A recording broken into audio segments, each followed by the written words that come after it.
What is up, cyberspace? It's your boy Mazin B for DBTV's merch library. At ngayon, meron tayong padala mula sa Lovin' a Hustler. So let's check it out. And ayun, pinadalan tayo ng merch shirts from Lovin' a Hustler. So kung makikita nyo, yan, binigyan pa nila tayo ng branded nilang eco bag, of course. And multiple items siya actually, guys. So makikita nyo dito, meron tayong 1, 2, and 3 shirts. So let's get right to it. First and foremost, let's start with this brown kind of tan shirt. So yan, makikita nyo kasama sa package, meron tayong stickers ng branding nila. Looks good. Let's proceed. Ito ang t-shirt. Yeah, makikita nyo dito, meron tayong label nila, etiketa. And ito ang shirt. Meron siyang print dito sa harap, as you guys can see. It says, always lovin' a hustler in yourself.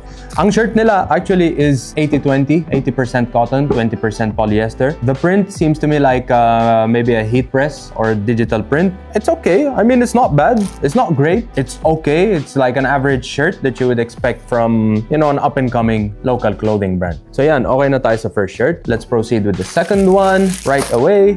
Black shirt naman ito.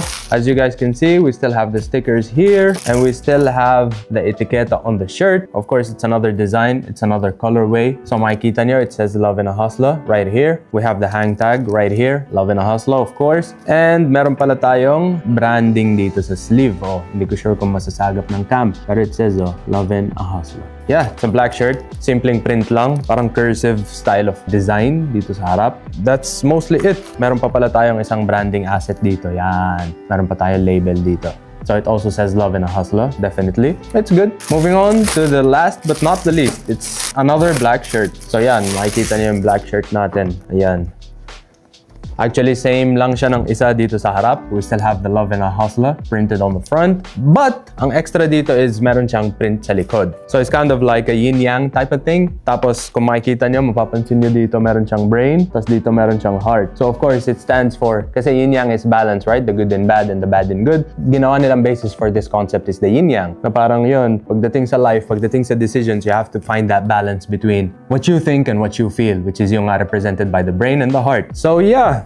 Ayun lang naman, there's nothing much to be said. Lovin' a Hustler. Check them out. Lalagay namin yung socials nila dito sa baba. Makikita nyo kung trip nyo yung designs, gusto nyo yung ginagawa nila, feel free to purchase your own as well. Para sa akin, is this a cop or drop? I mean, personal preference kasi siya eh. Ako, para sa akin, there are better options, but this is still a valid option. So, ayun lang naman. Thanks for tuning in, guys. Mazin B, DBTV, Merch Library. Peace.